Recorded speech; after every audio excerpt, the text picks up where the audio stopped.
the possibility that the conference may be extended to give more time for the committees to work with is becoming more of a reality.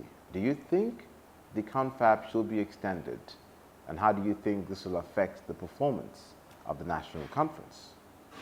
If I were in charge of the conference, which I'm not, if I was the chairman and the vice chairman, I'll put lots of pressure on the committee chairman and vice chairman to wrap up the assignment within the given time.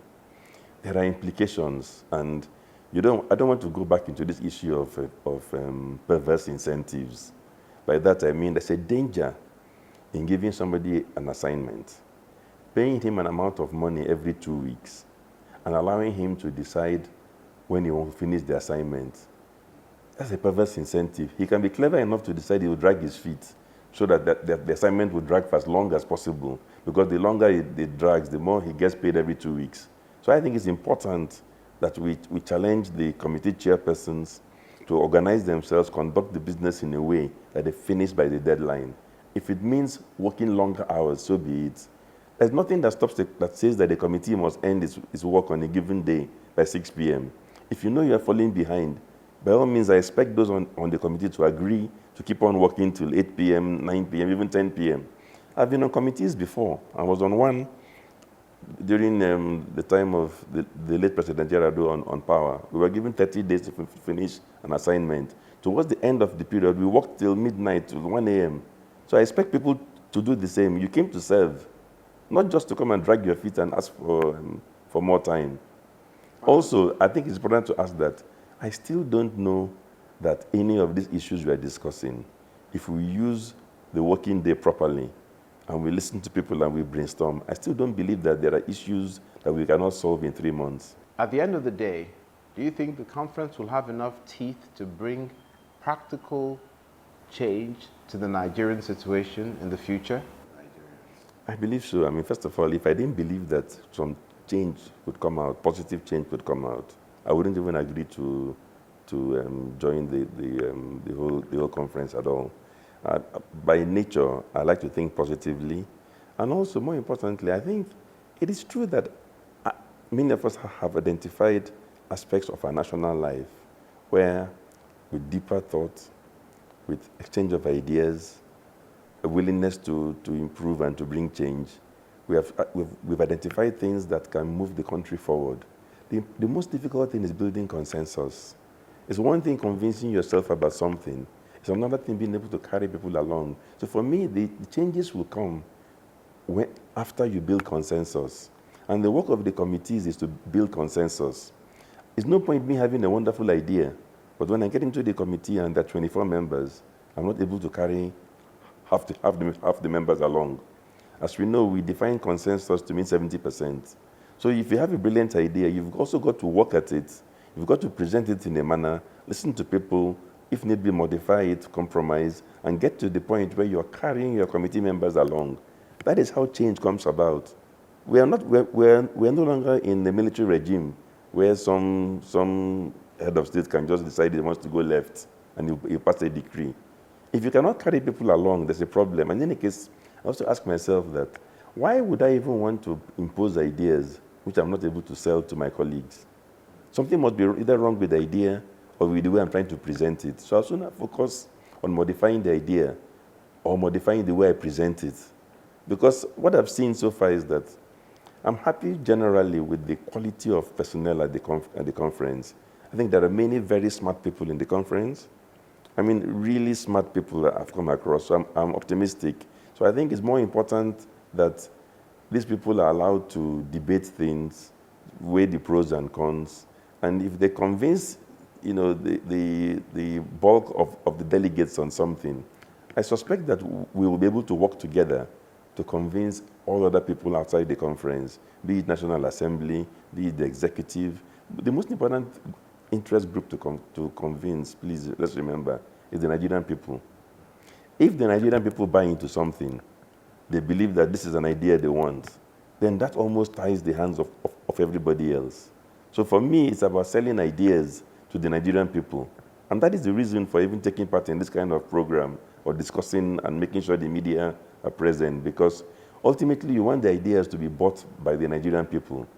And if once they've been bought by Nigerians, it'll be a very bold legislator to stand in the way of an idea that has already been bought by Nigerians.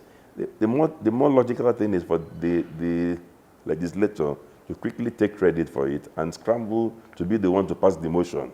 I'm sure if you watch things on the floor of the confab, people were struggling to be the ones to pass a motion. So if you think an idea has become popular, there's even a race to be the person whose name will be on record that I'm the one who raised this motion. So to me, it's about building consensus, and thereafter all other things will follow. Even if they don't follow immediately, it's a matter of time. If it doesn't happen this month, next month, it will happen in 3 months' time or in 4 months' time. And indeed, let's be careful also, because it's no point being arrogant. It's also possible that some ideas come out of this conference that eventually shape the way we do things in Nigeria in 5 years' time or in 10 years' time. It is to bring out an idea, allow it to blossom. You do not control when everybody else will buy into it. When the committees finish their work and the report is submitted or at the end of the national conference, is that all, or is there more that needs to be done on the part of the delegates to see that the ideas and the decisions see the light of day? Thank you. I think that's a very good question. It's also about advocacy. I've heard a very frequent complaint.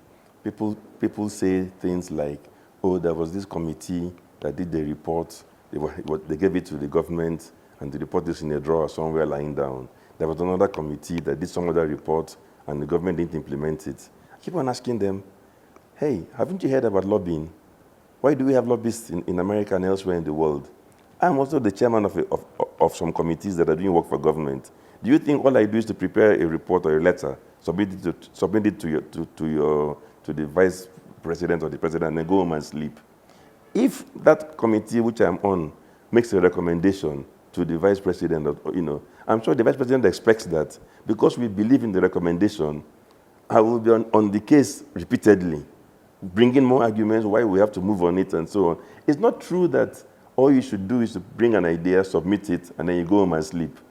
So I expect that in the national conference, if we come up with powerful ideas, we will continue the business of advocacy. Some of us will not sit still. And if anybody thinks that we will bring out a powerful idea and we allow it to go to sleep, I think they begin for a root shock. Because if we believe in an idea, some of us, we will push that idea every single day beyond the conference at every level that's required, be it in the House of Rep, in the Senate, in the presidency, with the governors. Look, this country is ours. And people in the conference are the kind of people that they can reach any governor. They can reach the president. They can reach the vice president. So there's no excuse, and I keep on saying it because I've heard it said too many times, that, oh, this report was done and we submitted it and nothing happened. What did you do about it? What stops you? These are the same people that lobby to go to Aso Rock or lobby to go to Senate, or they go to a party thrown by the presidency. When you got to the party, what stopped you from putting pressure? Are you saying the delegates should go the extra mile? I'm saying that part of the reason for composing a group of 490 persons like this is that you have people there who cannot claim that they do not have access to the powers that be. I'm sure there is no Nigerian you mention that somebody in this confab will not have access to, be it the Senate President, Speaker of the House of Rep, be it any governor, the President, Vice President. In fact, there will be at least 10, 20 people who have access to all these important offices. So the point I'm making is that I expect us to be proactive if we believe in what we have recommended, and to put back the kind of pressure. I mean, for me, it's a continuing, perhaps the end of the conference will be the beginning of the advocacy to ensure that the work of the conference is put to good use. Because the ultimate aim is to move Nigeria forward. And I don't see why I would stop short or go home and sleep and complain that, oh, I've given the ideas to them and they've done nothing, I'm going home. So whether you're the current leader or you're a future leader, if there are ideas that we come out with, that on which we build the consensus, and you think you can sit on those ideas, I have news for you. Some of us won't allow you to rest easy. It's not in our DNA. Thank you. Now, I believe you are aware the conference will resume on Tuesday, with delegates resuming to their different committees. I hope you have sent in your thoughts and positions on the different aspects the committees are expecting to work on. Let's do all that is needed to help in this national effort. I promise to bring you all the major points of the week at the national conference on this program, Rethinking Nigeria, with added perspective from our regular guest, Atedo Peterside. Till we meet again, I'm Lanre Lasise. Bye.